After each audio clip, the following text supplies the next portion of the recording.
नमस्ते बच्चों। क्या आप जानते हैं कि भारत का राष्ट्रीय खेल कौन सा है?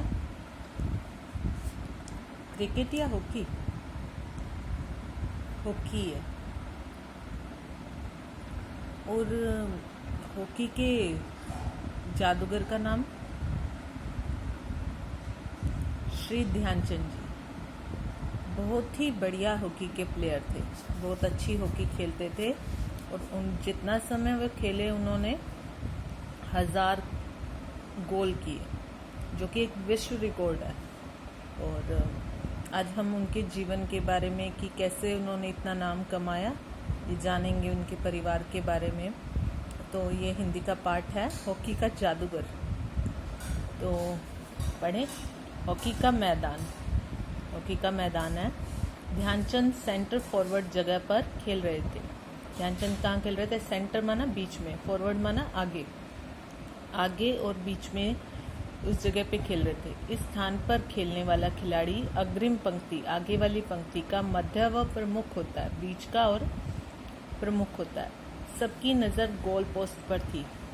गोल पोस्ट होता है ऐसे जाली का बना होता है जिसके अंदर गेंद डालनी होती है हॉकी के खिलाड़ियों को, और उसके आगे गोलकीपर खड़ा होता है।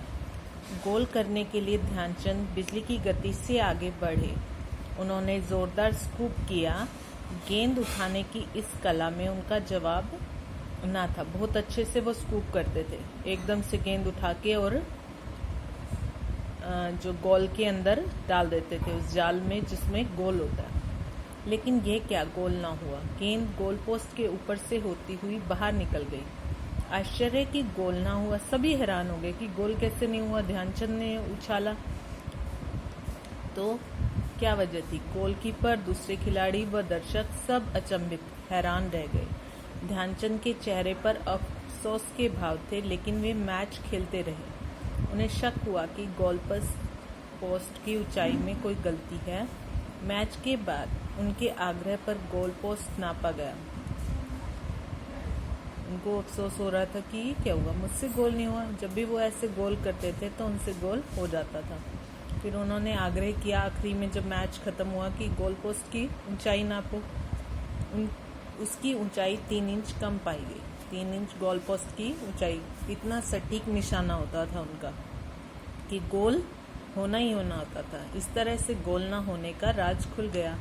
ध्यानचंद ने सेंटर फॉरवर्ड के रूप में खेलते हुए अपने खेल जीवन में 1000 गोल किए। कितने किए?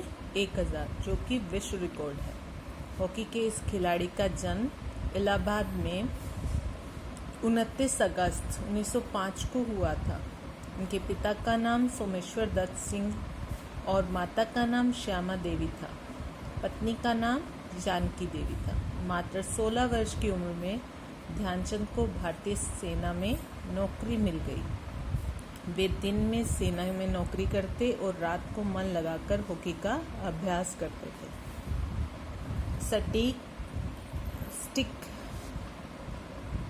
स्टिक माना हॉकी स्टिक, जिसे ये है हॉकी स्टिक। और बॉल के साथ उनकी कलाकारी कमाल की थी। वे विपक्षी रक्षकों के बीच गेंद को अपनी स्टिक से चिपकाते हुए मछली की तरह फिसल जाते थे।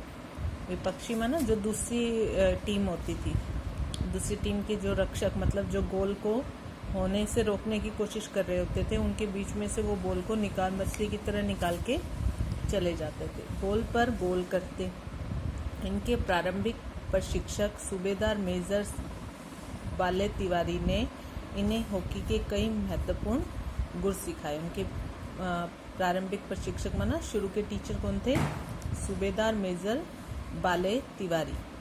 इनके बचपन का नाम ध्यान सिंह नहीं था, लेकिन सेना के अधिकारियों ने ही प्यार से इनका नाम ध्यानचंद रख दिया। खेल में उपलब्धियों के कारण सन 1947 के बाद मेजर के रूप में इनकी पदोन्नति हो गई। सन 1947 में वो क्या बन गए? जब भारत आज़ाद हुआ, मेजर बन गए। सन 1936 के बर्लिन ओलंपिक में ध्यानचंद की कप्तानी में भारतीय सेना ने जर्मनी को उसके घर में 8-1 से करारी शिकस्त देकर स्वर्ण पदक, पहला स्वर्ण पदक 1936 में ध्यानचंद की जो कप्तानी में भारत की टीम ने जीता और जर्मनी को 8-1 से। भारत ने 8 गोल किए और जर्मनी ने सिर्फ 1 गोल किया। फाइनल देखने के लिए स्टेडियम में जर्मन तानाशाह एडोल्फ हिटलर भी मौजूद थे। जो उसका फाइनल हुआ था उस मैच का, वो देखने के लिए जर्मनी का हिटलर वो था तानाशाह एडोल्फ हिटलर, वो भी आया था।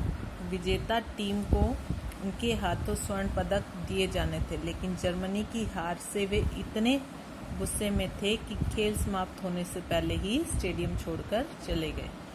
भारत की टीम को जो इनाम है वो किसने देना था? एडोल्फ हिटलर ने देना था, पर उनको इतना गुस्सा आया कि 8-1 से इतनी करारी हार, तो मैदान स्टेडियम छोड़ के ही चले गए। अगले दिन हिटलर ने हॉकी के जादूगर ध्यानचंद से मिलने का संदेश भिजवाया। अगले दिन उन्होंने कहा कि मैं ध्यानचंद से मिलना चाहता हूँ। इससे वे बेहद चिंतित हो गए। उन्होंने हिटलर की तानाशाही व क्रूरता के कई किस्से सुने थे। ध्यानचंद जी बहुत चिंतित हो गए कि पता नहीं क्या कहेगा हिटलर, क्योंकि वो बहुत ज़्यादा क्रूर था, तानाशाह था। अगली सुबह जब ध्यानचंद हिटलर से मिलने पहुंचे तो जर्मन तानाशाह ने बेहद गर्मजोशी से उनका स्वागत किया। जब वो पहुंचे तो बहुत ही खुले दिल से, प्यार से उनका स्वागत किया। बातचीत के दौरान हिटलर ने उनके सामने जर्मन फौज में बड़े पद का प्रस्ताव दिया कि जर्मन की फौज में बड़े से पद पे आपको दे देंगे, लेकिन हमारे दद्दा ने अपने देश प्रेम के कारण यह प्रस्ताव विनम्रतापूर्वक ठुकरा दिया। और उन्होंने, दद्दा भी कहते थे ध्यानचंद जी को, उन्होंने इस प्रस्ताव को ठुकरा दिया। ध्यानचंद खेलते समय अपने अनुशासन और धैर्य के कारण भी प्रसिद्ध थे। सन 1933 में आर्मी कप में विरोधी टीम के सेंटर हाफ खिलाड़ी ने खेल में पिछड़ने पर आपा खो दिया। वह ध्यानचंद के सिर पर हॉकी स्टिक दे मारी। और 1933 में क्या हुआ कि एक बार जो दूसरी टीम आर्मी कप के लिए जब वो खेल रहे थे, तो दूसरी टीम के जो सेंटर हाफ में जो खिलाड़ी खेल रहा था, उसने ध्यानचंद जी के सिर पे हॉकी की स्टिक भी मार दी।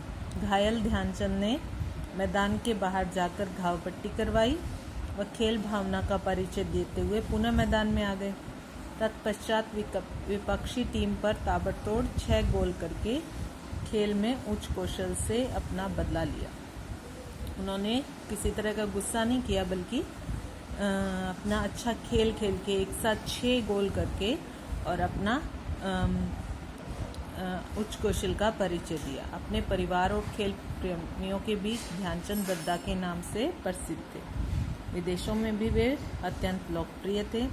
क्रिकेट के भगवान कहे जाने वाले ऑस्ट्रेलियाई बल्लेबाज जॉन ब्रैडमैन ने एक बार कहा था, मिस्टर ध्यानचंद, क्रिकेट का भगवान किसे कहा जाता है?